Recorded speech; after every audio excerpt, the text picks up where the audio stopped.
The Black Doctors podcast highlights the stories of minority professionals with the goal of inspiring others. If you like what you hear, please subscribe and share with others, because the next generation can't be what they don't see. Tune in every Monday to hear our stories told by us. Hello and welcome back to the Black Doctors podcast. I'm Steven, your host. So excited to bring this incredible episode to you guys. It's going to be featuring the Virginia Commonwealth University, or VCU Prime program.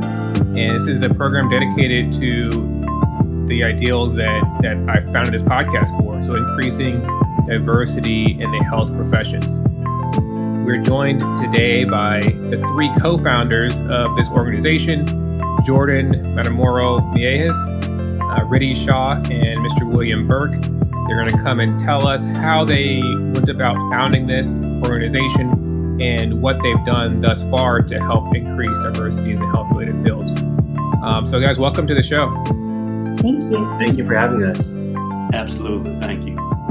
Well, we'll start with some introduction. So Jordan, or ladies first, Riddhi, why don't you tell us, who you are and, what your major is in college?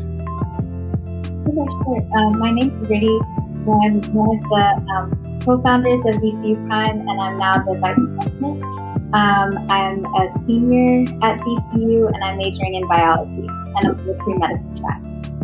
Yeah, where are you from originally? I'm from Lynchburg, Virginia. And how far is Richmond from Lynchburg? It's about 2.5 hours. So Jordan was saying earlier he listens to your podcast. He actually is the one that put me onto your podcast. So that's a nice one to listen to them. Awesome. So Jordan, what about you? Tell us about yourself.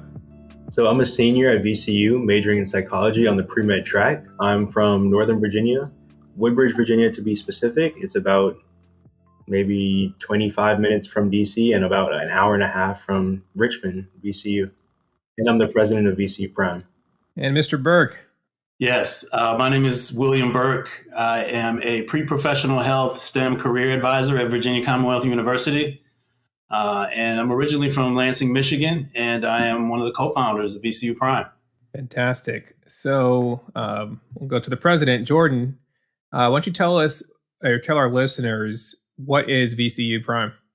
Well, to start off with, VCU Prime stands for Pre-Health and Related Interest Mentoring Experiences, and it was created just because I was struggling greatly during my freshman year and didn't have the resources and experiences or mentors that I really needed to thrive at a campus like VCU or at any campus. So I met Mr. Burke at a Black Men in Medicine mixer, and he was sitting next to me. He took me in and told me that I actually can do it. That's something that I didn't hear before, because many advisors and people that were supposed to be leading me weren't telling me that I can do it. And he was the first person to tell me that I can, and that if I want to do it, I have to reframe my structure and my thinking and approach it differently. And that's what I did. And after that, and being connected, and now I'm also the president of Black Men in Medicine. So after being connected to many different organizations and mentors, I have maintained almost a 4.0 since then. And just realizing that being connected on campus is crucial to student success. Me, Mr. Burke, Riddhi, and two other co-founders came together and realized that this problem isn't exclusive to just us. There are plenty of other Riddhis and Jordans out here that need that sense of self-efficacy. So we created VCU Prime together from day one, which was a little over a year and a half ago, to today, in which now we have over 600 students. That's pre-health students. That's anywhere from pre-med to pre-dentistry, anything you could think of. We're just here to provide a mentoring and support system to all pre-health students that are underrepresented backgrounds. Wow. So at what stage in college did you start this organization? Because you met Mr. Burke as a freshman. What year were you when you started VCU Prime? So I met Mr. Burke as a second semester freshman. We thought about VCU Prime in my sophomore year, and we finally launched it during the summer between my sophomore and junior year. So about a year and a half ago. And Riddhi, how did you get involved? Yeah, so I had a similar story as Jordan, coming into college and, just realizing that not having a firm grasp on what the pre-medical track requires and demands of you. And I didn't have a support system. I thought I could handle everything myself. I didn't have mentors like Mr. Burke. Once I did start to get footing, I built a support system for myself and found a place where I can go to on my bad days. I realized that this is something that a lot of students go through, and there's not much that needs to be done. You just need a few resources. You need a few people you can trust and talk to, and that's kind of the idea that Mr. Burke had too when I met him. I met him my sophomore year. At that point, it was a little bit late for me. I had already had a few semesters that were pretty rough, but I met him. He told me that there's not much that needs to be done, but once you do fix these things, and once we get you where you need to be, you'll be fine. So that's what we want to do for our students collectively, and yeah, here we are now. Just to piggyback on what she was saying, also something that's crucial is envisioning like where you're going to be. I listened to your podcast, as I told you, pretty much every single episode, and envisioning that these doctors that you have on are going to be me someday. And I think that's very crucial to student success. And that's also something that we've tied into VCU Prime, having mentors, physicians, deans of admissions come in and speak to our students, giving them that power, letting them know that this is possible. That's fantastic. Is it Will or William? William's fine. William. So William, when you met Jordan, as you know, he was a freshman, you were working at that time as a pre-professional health advisor? Actually, at the time, I was an academic advisor. Okay. And I was on the academic side of the house, and I was charged with coming up with a new initiative, student organization to help the underrepresented population within the pre-health community at VCU. First thing I did was survey the land and study what was already there. And I was astonished to find there were a plethora of resources.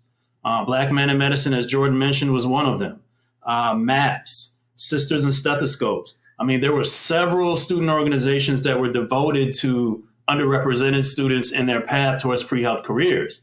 But as I started meeting with students, I noticed a disturbing pattern that a lot of students of color, not only weren't they aware of those resources that were already out there, but they just were sort of lacking a direction, understanding the entire system, how it works, how they were being evaluated, how to choose opportunities, how to create a strategy to put themselves in position. Whereas a lot of other students I would meet had plans in place, right? They already knew what they were supposed to do. They had family members who directed them, guided them. So it became evident, through meeting such powerful students as Jordan and Riddhi, what a one centralizing sort of overarching organization that could use to connect students and create community could actually do. And, we just sort of have taken off from there. So after that initial meeting and conversation with Jordan, over the next year and a half, you started working on plans and figuring out how you're going to bring this organization to fruition. What were some of those conversations like?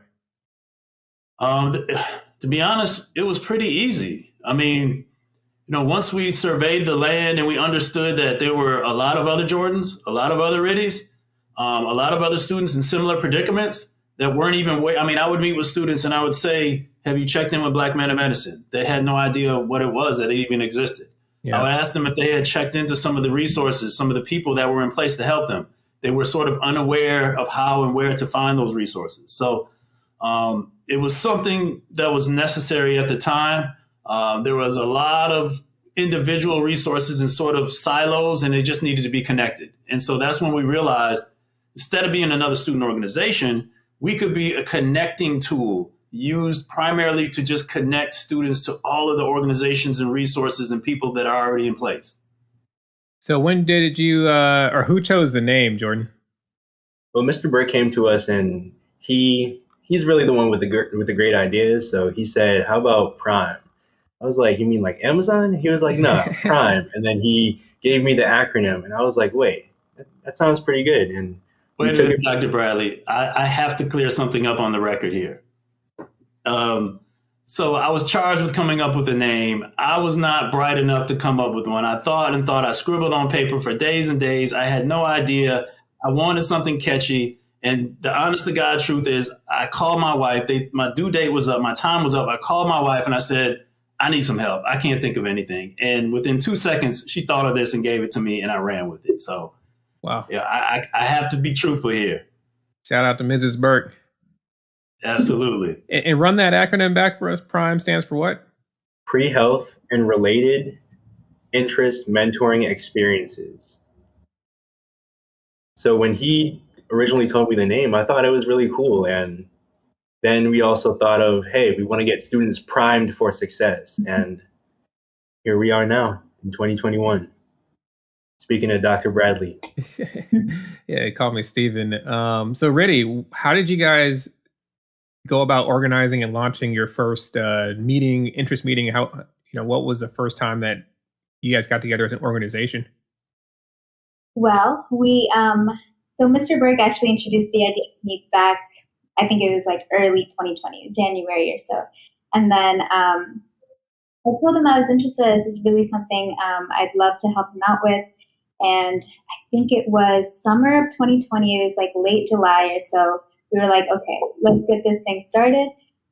We were on an email thread with the two other co-founders, and we were like, okay, when are we going to meet for the first time?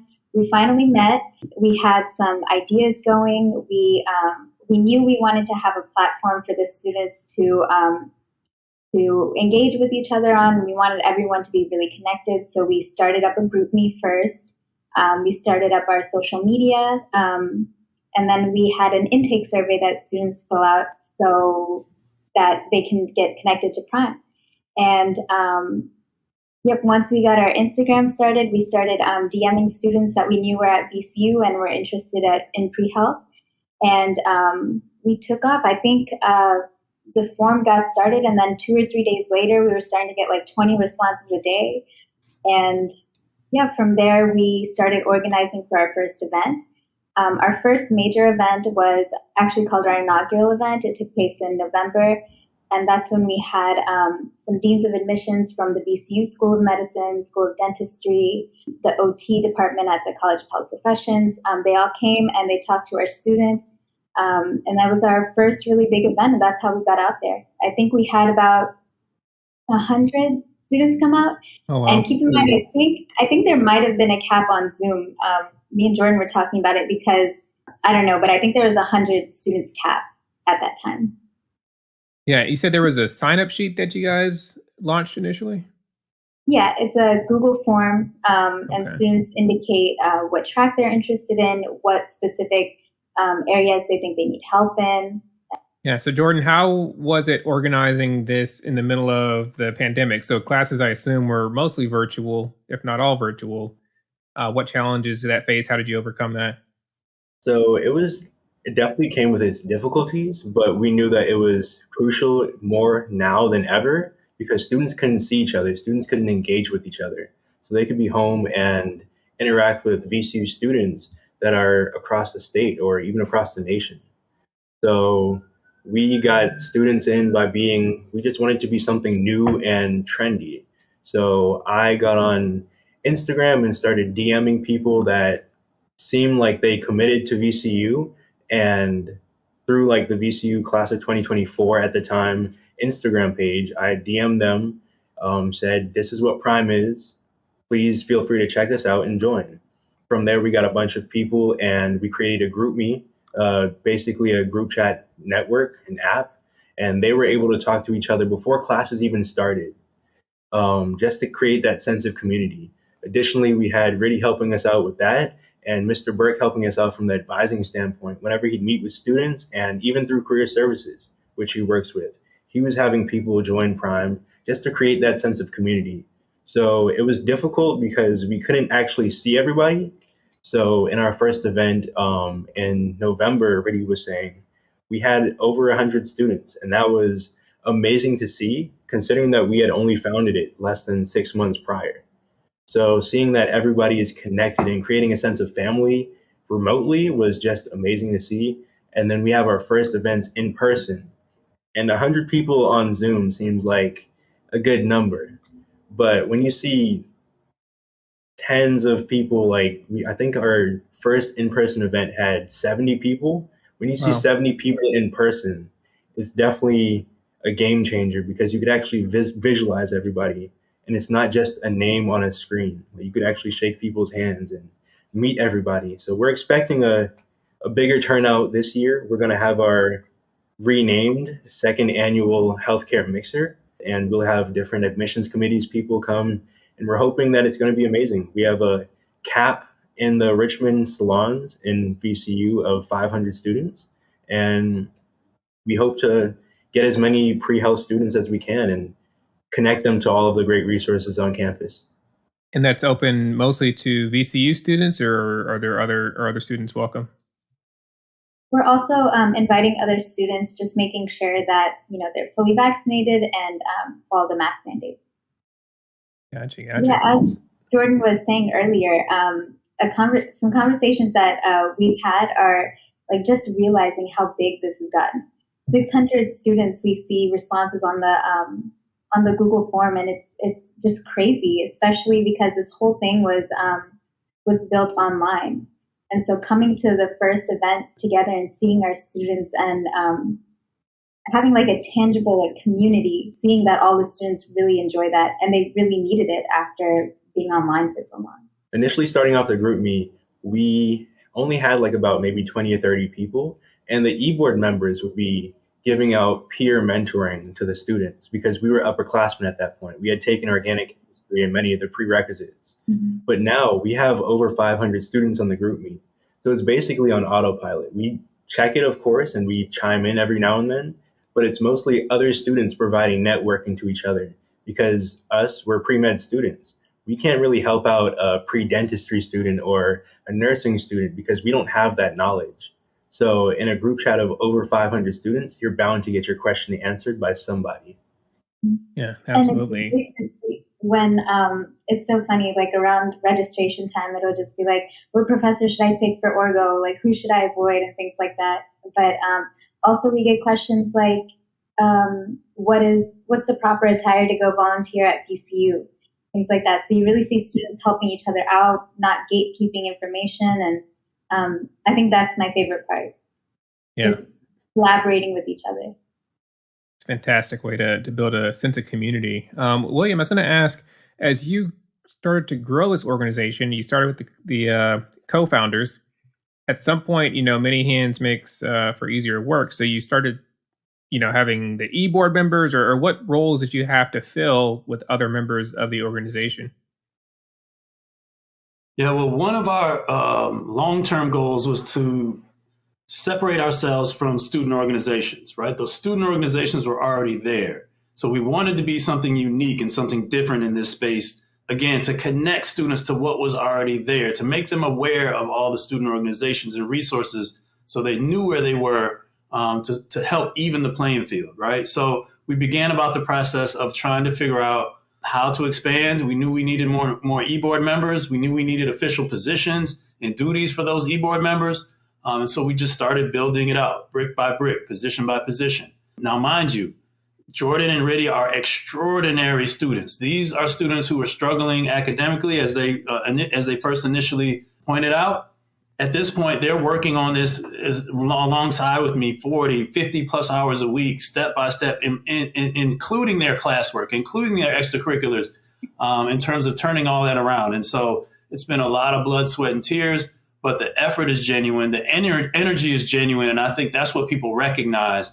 And it's the sense of community that I think differentiates us from other such type initiatives. We are here to connect students for the student organizations, right? So student organizations can feed off of us and use us to connect and inform people.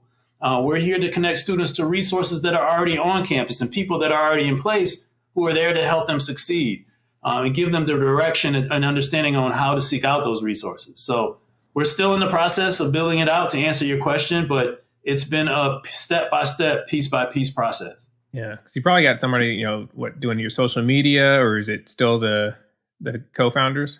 Everything is done in-house, right? It was very important for us to be student-to-student interactions. So we've got about, how many e-board members, guys? 8 now? 9? We've got about 9 to 10 students. We've got about 4 to 5 advisors. from all across the campus.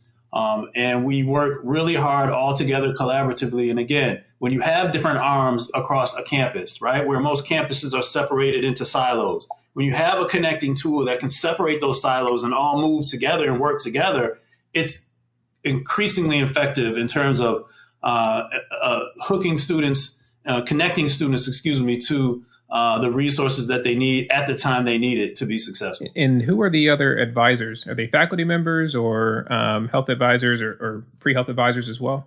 Yes, we have advisors all across campus. We have advisors in career service. We have advisors in academic advising, first year advising, right, that are going to interact with students as freshmen when they first come in for their first classes. We have advisors at other institutions. We actually have an advisor at George Washington University that works with us to sort of collaborate and continue to grow this community. So we also have advisors in the pipeline program for health diversities at VCU. We've got advisors across campus and college health and professions. So we have partners all across campus that help us, that all pitch in because they all agree and can understand how important this demographic of students is. And so if you think about it in terms of, we have collected this group of very important students into one group on campus. These are all underrepresented students who are interested in healthcare. And because we're able to create that pool, a lot of different resources are able to feed off of that directly. And so it creates, instant information access to our members. It's fantastic. And Jordan and Riddhi, when it comes down to some of the main goals of VCU Prime, could you just kind of go over some of those for the listeners? Sure. So our main goal is to create a sense of community and collaboration instead of competition. As you probably know, the pre-health atmosphere is very competitive, and we just wanted to negate all of that and create a sense of community here at VCU. Of course, we couldn't do that without our great campus partners, such as Career Services, the College of Health Professions, which we actually have a physical location on the medical campus at, the VCU Health Sciences Pipeline, of course, student organizations, and VCU Health Sciences schools, as well as health science schools across the nation. I know you're an assistant professor at USIS. We actually had a partnership with them. We have a partnership with them, and we actually had an event with them last semester. But our main goal overall is just to create the sense of community and have a more competitive and self-efficacious group of pre-health students that will matriculate into healthcare careers, and at the end of it all, create better healthcare outcomes for our people. That's really the goal, just to better life expectancies and better health outcomes in general. The only thing I'll add to that is our students at VCU, this is an amazing environment. It's the most diverse public school besides HBCUs in Virginia. We have a medical campus right down the road. It's only 1 or 2 miles away, as well as the dentistry schools and PT schools and all. And so this is a great area to be as a pre-health student. Sometimes, as Jordan said, you'll find that the pre-health fields can be quite cutthroat. I remember sitting in my organic chemistry classes and stuff, and you wouldn't hear about opportunities. If there's a scholarship coming out, students might keep it to themselves. But with VCU Prime, a lot of the feedback that we've gotten is that that's not the case. And students have an opportunity for an internship or something, they immediately send it in the group meet and say, hey, definitely, this is a great opportunity, definitely apply. So definitely we recognize that because this is such a great space at VCU, there's not much else that needs to be added. We just need our students to push to go out into the resources, into the many student orgs that we have to offer. And as a freshman, that can be really hard. VCU is such a big campus. So basically we have our students in this hub, and then we bring all the resources to them through a mailing list, through the group meet, and even through our events. So overall, our goal is to expand one student at a time, keeping in mind that each student that does end up becoming a healthcare professional will go on to serve thousands of patients. So if we empower one student, that's a win for us. And we consistently, in the group chat, we also send motivational messages to keep them going. We do consistent mental health checks and hold socials on Zoom. We all just hop on and vent about some things that might be going on. We all see these articles that come out when there might be a healthcare professional that doesn't understand a patient's background or something. And what we're trying to do is stop that. We don't want to see any more of those articles, and consistently reminding students that their journeys really do matter in the grand scheme of things, even if they don't know it while they're taking their orgo exams right now. If you've noticed, Jordan and Riddhi keep hinting on self-efficacy. Mm-hmm. And that is not by accident. That is actually by design. And so, Dr. Bradley, I'm willing to give you an exclusive here today. We're going to peel back the covers and show you the actual secret sauce of VCU Prime. Jordan, Riddhi, and I, we knew that it had to be some substance to this overarching community. It couldn't just be bring them all together and then what do we do with them? We knew we had to give them something once we got them all together. And so with my background being in human development, I was really big and have done some research on self-efficacy. And we looked at the self-efficacy model and we decided to sort of frame Prime around a self-efficacy model, right? And self-efficacy basically is your own deep inner belief that you can achieve a particular task or goal. And so we use that model to influence our kids and our students so that internally, they believe that they can actually do that. They believe that they can actually reach their goals. And we use the 4 tenets of self-efficacy to influence that. And that would be self-mastery, reminding them of previous experiences that they've dominated or learned, or life skills that they learned that they can transfer to their pursuit of becoming a healthcare practitioner. Role modeling, bringing people in such as yourself to talk with them and interact with them to let them know, hey, this can be done. It's visually, you're seeing somebody who looks just like you who has already done it. That gives you a higher sense of self-efficacy in order to move forward. Verbal and social persuasion, right? Creating that community, surrounding yourself with people who are positive, who are pushing you forward, who are telling you that you can do this and reminding you of how great you are. And then psychological cues in terms of having a set plan for when the storm comes, right? When the times get tough, when things don't go well, what are you going to do? Who are you going to turn to? Let's create a plan now so that you can be successful when that comes. And so that is the root and the foundation of everything we do. And we love you so much, Dr. Bradley. We're willing to share that with you today. Please call me Steven, first of all, as we just having a conversation. That makes a lot of sense because, again, I was wondering, how does this go from just being a group of 600 students that are helping each other to something more that's self-sustaining or self-efficacious, as you just mentioned. And that's an incredible aspect to add and will really kind of further in this project to make it successful. So thank you for sharing that exclusive. We're very honest with our students. Jordan and I'll just volunteer this information right now. I failed a class my first semester freshman year. And I've learned a lot from that. And I always tell students that just because I did, that doesn't mean that I don't believe that I'll be a physician, hopefully sometime soon. So yeah, just being honest with them and knowing that you can pick yourself back up. You just need 1, 2, 3 things. That's mentoring. That means making relationships with the people at these professional schools. They really do want to talk to you and know your story.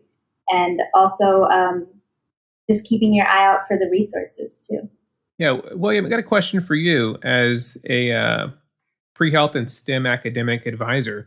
What are some of the more common questions and concerns that you get from students, especially underrepresented minorities in medicine?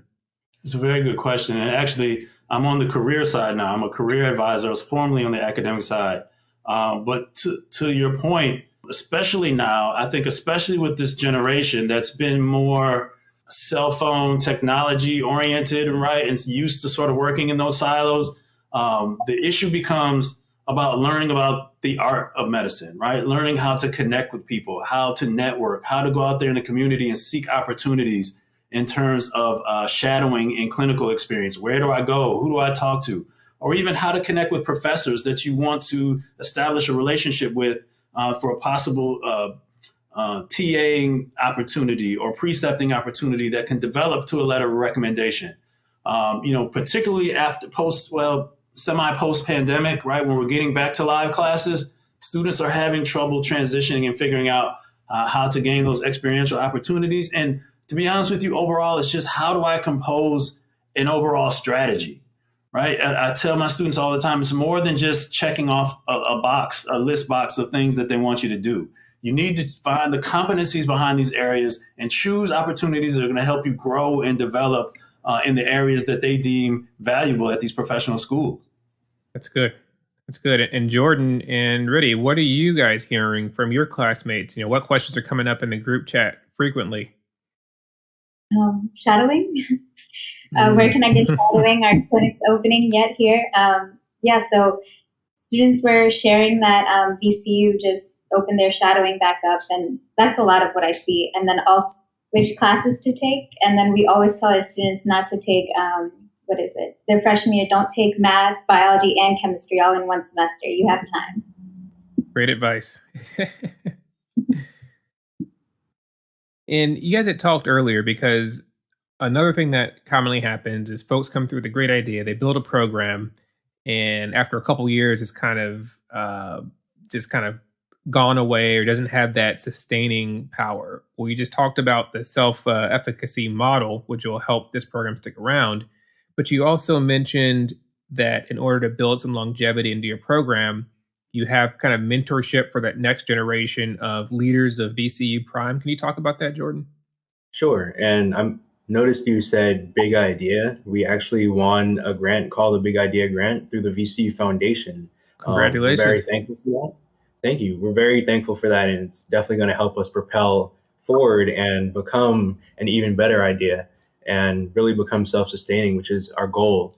But back to your question, we knew that the 4 co-founders that did found it, who are now seniors, will be graduating next semester. So we needed somebody else to fill our shoes. To do that, last year, we thought of having an application process, and we went through plenty of applications, found the best VCU students that did apply, best VCU Prime students that did apply, and now they're on the e-board working with us, working alongside us, attending meetings with us, and seeing exactly how we're building this model from the ground up. So once we do leave, they can have that foundation of knowing how to actually go forward with VCU Prime as a connecting entity to every resource on campus.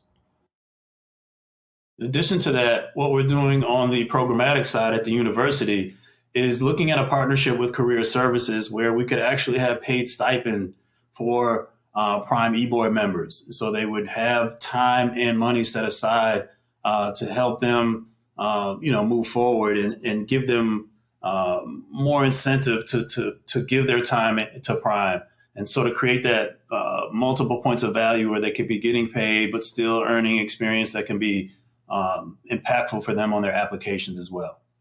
Yeah, that is fantastic, and hopefully that gets worked out, because everybody can always use more money, especially when you're in college. Oh man. So what would you say, William, to other institutions that may be interested in building a group similar to yours? Well, we hope to build this community to bridge those gaps and to connect with other universities. We hope one day to have, a Prime community at every major university, and then start cross-collaborating amongst different universities. Again, the whole premise of this is to create a quote-unquote super information highway for all underrepresented students who are interested in getting into healthcare to get connected immediately and understand what they need to do, where they need to go, and the things they need to do to be competitive. So I would say to them, look out, we'll be knocking on your door soon, hopefully, and we can, create this community together piece by piece. Because ultimately, like Jordan and Riddhi have hinted to, our goal is to work together to create more Black practitioners, more Black and Brown practitioners, more underrepresented practitioners, to be there, to be able to go out in the community and to make a difference. We have also looked at the data, and I'm sure Jordan can run some stats for you, but it's staggering how little the amount of competitive applicants have grown in the past 20, 30 years in terms of applying to med school in some of these health career sectors. So we want to make a difference, not just at VCU, but ultimately we want to make a difference, all across the United States. And that's our ultimate goal. So will be coming soon, hopefully. Jordan, what are some of those stats since Mr. Burke threw you the oop? But mostly a lot of the stuff that I'm sure you've probably seen before, like the article posted from AAMC stating that there were more black males applying to medical school in the 70s than there were in 2013. And just the lack of minority physicians coming up right now, or specifically black physicians. And we just really want to change that, being that there are less than a few thousand physicians under 35 that are black males. Is definitely a problem that we would like to address.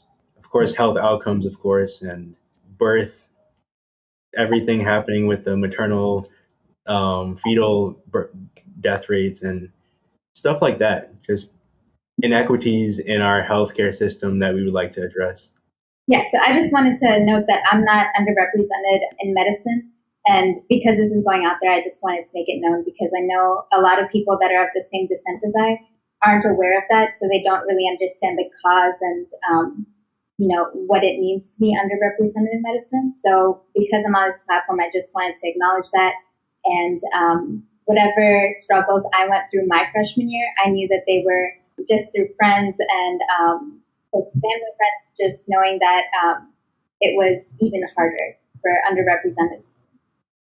Absolutely. Well, everybody needs allies. So for the structure of your organization, how did you define underrepresented minorities?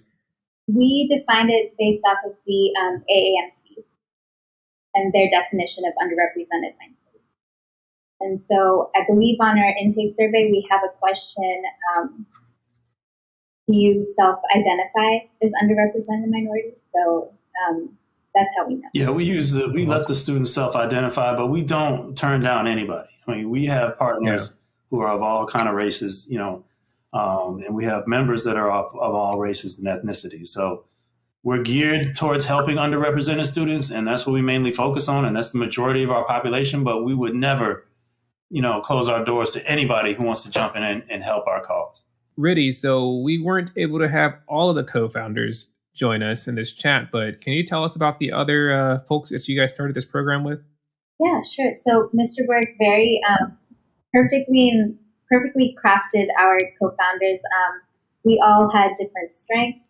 One of them is now doing great things with some other organizations. Jordan, of course, has access to Black Men in Medicine and some other organizations, as well as the other co-founders. So we all kind of brought our own resources to the table. And I think that's what built the foundation of Prime so well. We had all come from such different places and had different backgrounds. So I think that's what really helped get us started, launch Prime.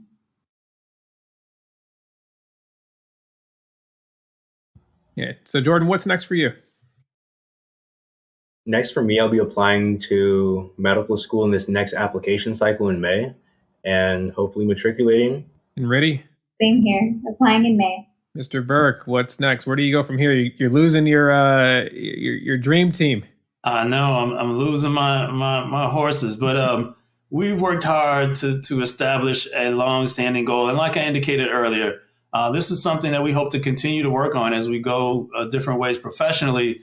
We're all still very good friends. We consider each other family. So I'm sure we'll be continuing to work on this together in some shape, form, or fashion, as long as it's helping students.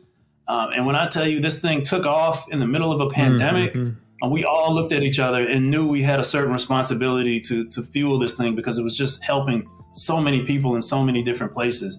And we still feel that it's a common bond amongst us. And we're just going to ride that wave and do our responsibility and see if we can take this thing nationally and use it as a tool to make a difference. Yeah, I'll still be here. I know Jordan and Riddhi will be back in between their med school classes. And we can't wait to celebrate their future achievements with them. And Mr. Burke isn't losing us. He knows. But I'll be taking a gap year, and I'll be hopefully attending every weekly meeting on Thursday. Definitely keep up the good work. Jordan, Riddhi, Mr. Burke, thank you so much for coming on the show, for sharing VCU Prime, what it means and how other people can hopefully join you in this project and continue to increase the diversity that we so desperately need in our health professions. Sure. If you'd like to email us, our email is vcuprime@gmail.com. It's vcuprime@gmail.com. Yeah, our Instagram is at VCU Prime. Fantastic. I'll definitely be sure to include those links in the show notes. Thanks again, guys, for coming on the show, and keep up what you're doing because representation matters. Thank you for having us, and thank you for what you do too, doing this to connect people and inform people. We are honored to be a part of your show. The Black Doctors Podcast is a nonprofit, volunteer passion project with the goal of inspiring all who listen. Tune in next week for another episode of the Black Doctors Podcast with Dr. Stephen Bradley, your friendly neighborhood anesthesiologist.